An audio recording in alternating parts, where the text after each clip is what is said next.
Hi, Denise Dryden here, out on Bainbridge Island doing my Sunday morning video. This is the 155th video, so if you want more, you can always go back and look on YouTube and find out how many of these I've been doing over the last years. Today I want to talk about door number 3. So I spent the last couple of days asking random people in coffee shops, girlfriends, anyone, you know, when I say door number 3, what comes up for you? And it was really fun because they went from smiles and excitement like, oh man, door number 3, or fear and dread like, ooh, no, door number 3. And it was sort of the burden of decision. It was the element of surprise, anticipation, the supreme letdown. And so door number 3 comes from an old game show that, you know, I'm dating myself, in the 1970s, called Let's Make a Deal with Monty Hall. And he would bring people up and put prizes behind some doors and goats behind, or, you know, like really bad gifts behind another. Door number 3 is also the name of a song that was done by Sara Bareilles, and it's I think the lyrics that sort of caught my eye were, door number 2 I've already walked through. I want to see what's behind door number 3. And that's me too. I'm addicted to door number 3. I love door number 3s. So I thought I would talk to you about what they're really about. So door number 3 usually represents the unknown. The gamble, the courage it takes to go. I don't know what's going to be behind there, but I'm going for it because anything that happens has got to be more interesting than what's here right now. Let's just go for it. I know that the doors are sequential, and so I thought I'd walk us through them. Like door number 1 is one experience, and door number 2 is another experience, and door number 3 is yet a third experience. It could be options, it could be experiences, it could be choices. And, you know, to put this in context, we usually start somewhere in our, 20s, or up until our mid-20s, sort of maybe mid-30s, in door number 1, right? So we're familiar with that setting. We create things in our lives. You know, we have work, we create work, we go to school, we sort of line up with people in partnerships.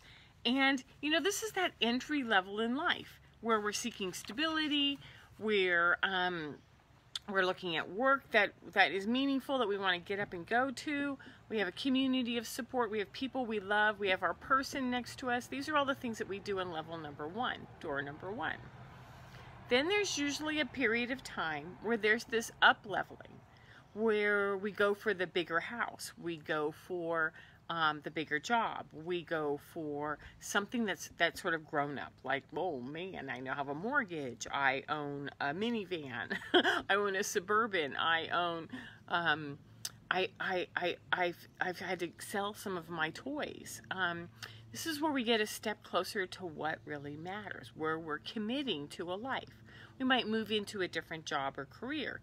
We might do a relocation to a different part. Like, I think I want to be closer to my parents now, or further away from my family, or in a place where I can play in the mountains during the weekends. This is when we begin families, and this is when we start to carve out our dreams in life. So it takes courage and it takes risk to sort of jump from, to up level from 1 to 2, which is, I'm ready to do something a little bit more poignant for me, for us. So whatever happens, it's a ride, right? It's a ride through whatever comes up, and it takes courage and risk to manage this. So we all know the differences between 1 and 2, and the alignment that sort of comes with it, that this is a serious jump in our lives. And once we get to level 2, many of us stay there. We stay right there on level 2, and we go, oh, this is as good as I ever wanted to get.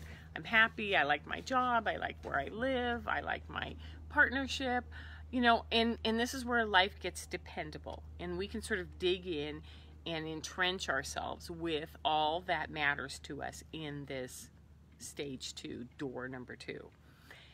In fact, it's my guess that the majority of the population in our Western world has settled really comfortably in door number 2, right? So when we find ways to sort of entertain ourselves when we're in door number 2, we think of things like, well, it's a 4-day weekend, July 4th, let's get out and go on vacation, let's go see family, let's have friends over, So, you know, whether it's birthdays, holidays, vacations, then we have these little markers that come along like graduations or completions. And there's all these different markers or ways of entertaining ourselves while we stay very solidly in this core place. And we might expand for a vacation, or we might have people in, or we might do some growth changes with our children or with ourselves. But we sort of stay rooted right there.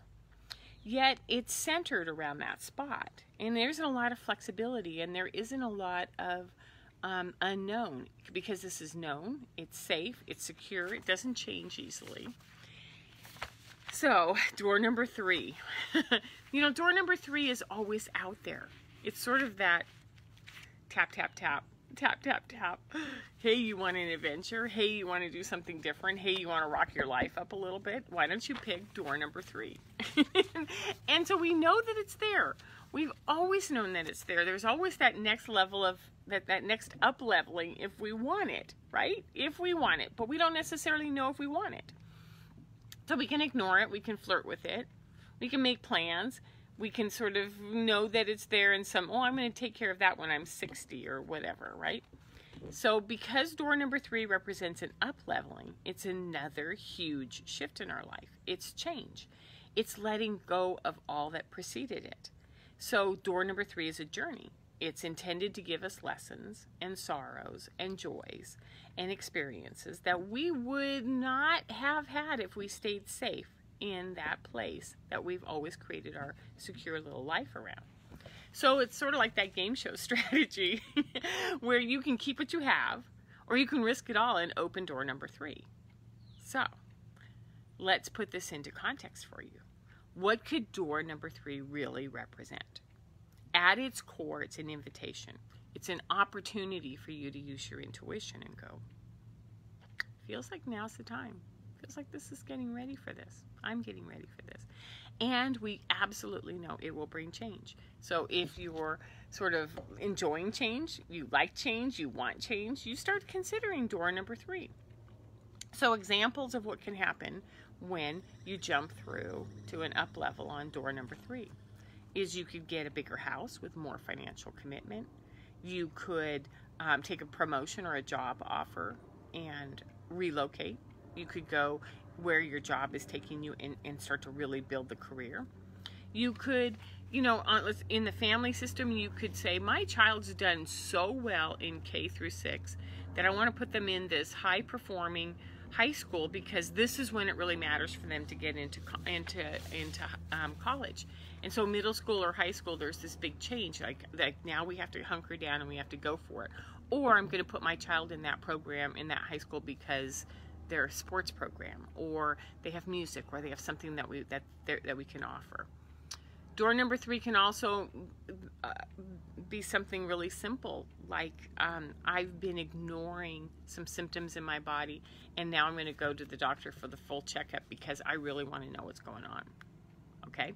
You could open yourself up to another person outside of your partnership.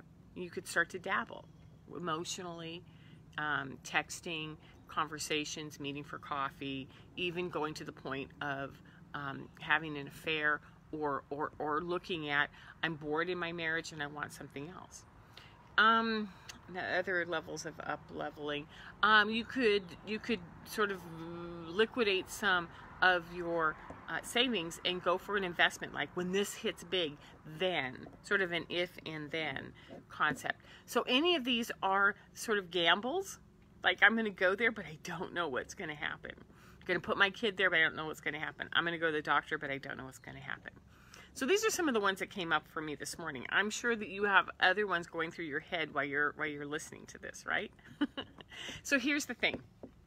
All we know is that when we open that door, everything changes. It has to. We have to reform around the new things that are now in our life. We have to create a new perspective. So the beauty of door number 3 is that it offers a tremendous opportunity to learn and grow and stretch and feel and reshape. It's just like, there it is. Everything that sort of lets us expand is right there. Also, it can bring all that you've created in this place to an end. It could literally say, I'm finished with this and I'm ready to go do something else. And it can launch you forward faster and more beautifully than anything you could have ever imagined, because it opens the door for new oxygen and change. The problem with door number 3 is that you don't know. You can't know. And you can have all your hopes and dreams on it. And like the game show, you could open the door and it's like, wah, wah, wah. It's not anything that's going to work for you, okay? So what you can do is you can manifest and prepare yourself. You can build your skills so that you're ready. I have tools, I have skills for flexibility, for adapting, for change, for problem solving. I can lighten my load, right? I can like streamline, and so that I'm ready and I have the ability to shift and move, and I don't have all these entrapments around me, whether it's too many volunteer jobs, too many hours at work, too many responsibilities at the home, too many things that are left undone. So whatever is behind door number 3 is an adventure. Let's get that straight. Door number 3 is an adventure. So like it's an adventure where you could get the goat and let's make a deal, or in real life you could discover that you have real serious health issues. You could find that your child is floundering and failing, and that shift in school has ruined or changed everything. You could lose your job. You could lose your marriage or your partnership and realize that wasn't exactly what you wanted once it happened. So none of these are really failure, and none of these are the end. They are simply the rough beginning of a new adventure, right? So they're just ability for us to launch into a new way of living. So where are you with door number 3? Has it been tapping you on your shoulder? Has it been gaining some momentum? Are you willing to allow change into your life, right? Or what if something amazing is ready to happen? All you have to do is kind of open that door and be ready for whatever shows up. So I'm Denise Dryden, and I do these videos once a week, and thank you for listening. And if you want more information on who I am or how to find me, you can find me on my website at DeniseDrydenCoaching.com. Have a fabulous day and enjoy your Sunday. Take care. Bye-bye.